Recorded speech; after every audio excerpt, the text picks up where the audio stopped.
Mesdames et messieurs, bonjour. Bienvenue à cette journée Santé-Justice sur les soins pénalement ordonnés. En tant qu'interne de psychiatrie légale, il nous paraissait important d'introduire les propos des différents intervenants d'aujourd'hui en allant à la rencontre de professionnels ayant l'habitude ou non de travailler avec cette problématique. Ainsi, la première question s'adresse à Arthur, interne de psychiatrie. Qu'est-ce que sont pour vous les soins pénalement ordonnés ? Bonjour à tous. En tant qu'interne en fin de cursus de psychiatrie générale, je dirais que pour moi, les soins pénalement ordonnés, c'est quand le soin entre dans un cadre fixé par la justice. En gros, après une infraction ou dans le cadre de l'exécution d'une peine, le juge peut imposer qu'il y ait un suivi, des examens, un traitement, même des soins. Et dans certaines situations, du coup, ça peut prendre la forme d'une injonction de soins. L'idée, en tout cas telle que je la comprends, c'est que d'apporter plutôt un cadre, de prévenir la réitération ou la récidive et d'accompagner la personne dans quelque chose qui a une dimension aussi de protection. Et d'ailleurs, une question que je me suis toujours posée, c'est quelle est la différence entre obligation de soins, injonction de soins et injonction thérapeutique ? Bonjour, je suis le Dr Jean, pédopsychiatre au CH de Calais. Donc, la différence entre une injonction de soins et une obligation de soins. En tous les cas, c'est ordonné par un juge.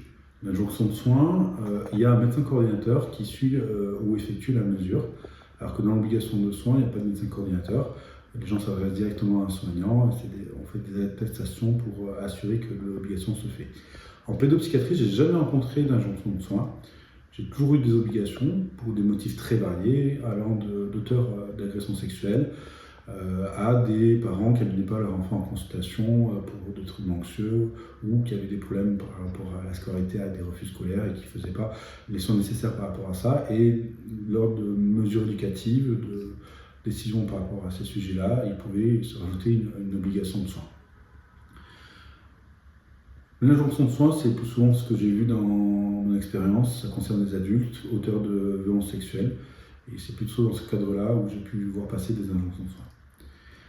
Maintenant, ma question, pour un addictologue, serait est-ce que votre ressenti est différent quand vous avez affaire à une personne ayant conduit en état d'ivresse ou une personne ayant commis une agression sexuelle? Est-ce que cela a un impact sur votre suivi, votre alliance et l'efficacité de la prise en charge? De mon côté, j'ai pas forcément d'a priori concernant les actes commis par les personnes en obligation de soins, que ce soit des violences conjugales, des conduites en état d'ébriété. C'est pas forcément ça qui va jouer parce que en psychiatrie et en addictologie, donc les domaines dans lesquels je travaille, c'est très très fréquent d'avoir des patients qui ont commis des actes qui soient pénalement répréhensibles. Donc voilà, si on s'arrête à ça, on n'est pas sorti de l'auberge. Non, là où ça va être plus compliqué, c'est que généralement, c'est des patients qui n'ont pas demandé à venir, qui n'ont pas forcément de la motivation de se faire soigner, pas forcément conscience du problème, et viennent parfois juste pour l'attestation et c'est tout.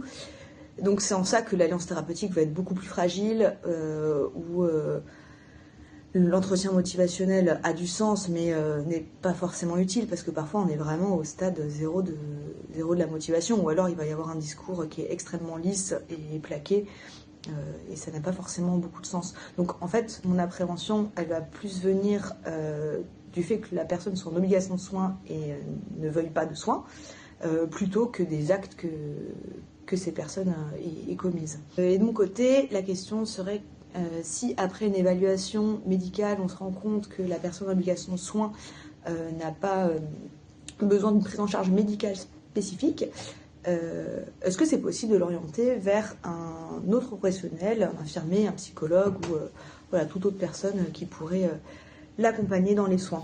D'emblée, il nous semblerait pertinent de pouvoir penser l'évaluation du patient en plus de l'évaluation psychiatrique, avec une évaluation psychologique et une évaluation infirmière qui pourrait se faire en parallèle de l'évaluation psychiatrique.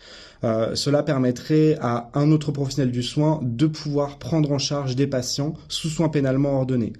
On le sait, l'un des enjeux majeurs de ces soins, c'est de pouvoir garantir la continuité des soins en évitant la rupture justement avec le patient, et tout ça doit être également contenu dans la question du secret professionnel et du cadre légal qui devra être expliqué au patient pour la création du meilleur lien de confiance possible et d'une meilleure prise en charge. Tout cela permettrait, en cas d'évolution de la situation du patient, de pouvoir penser une réévaluation psychiatrique, notamment au niveau des traitements pour un patient. Ainsi, entre les professionnels, il est primordial de pouvoir intégrer la transmission correcte des différentes notes et des différentes évolutions du patient, ainsi qu'une transmission utile des pièces pénales. Tout ça nous permettrait de pouvoir avoir les meilleurs soins pénalement ordonnés possibles. Notamment pour la prise en charge à la fois de la santé somatique, de la santé sexuelle, mais également de la santé psychique du patient. Dans cette question d'amont des soins pénalement ordonnés, comment pourrait-on faciliter la transmission des pièces pénales aux soignants ? Bonjour, Cécile Fargier, juge d'application des peines au tribunal judiciaire de Béthune. Concernant la question qui m'a été posée, je dirais que la principale difficulté, à mon sens, pour la communication des pièces pénales aux soignants est que lorsque la condamnation est prononcée,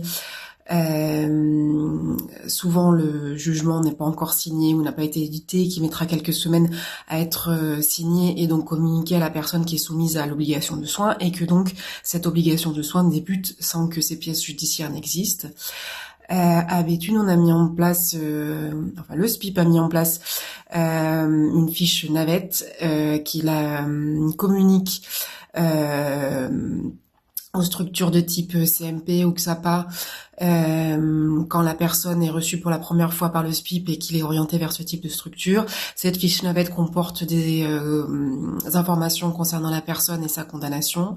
C'est de type coordonnées, nature de l'infraction, et puis les coordonnées du conseiller pénitentiaire d'insertion et de probation qui est en charge du suivi de la personne, ce qui permet aux soignants ensuite d'avoir un contact s'ils souhaitent des informations complémentaires ou la communication du jugement que le CPIP répercutera auprès du juge de l'application des peines. C'est un système qui fonctionne plutôt bien. Moi, j'ai pas de difficulté à échanger directement avec des soignants quand ils me contactent directement, mais je dirais que l'interlocuteur principal reste quand même le SPIP, puisque il voit plus fréquemment les personnes que le juge d'application des peines. Nous, on voit les personnes condamnées à un certain moment dans l'exécution de leur peine, voire même parfois jamais, pour des mesures de type sursis probatoire qui se déroulent bien. Voilà en tout cas ma réponse à la question, et je vous souhaite une bonne session.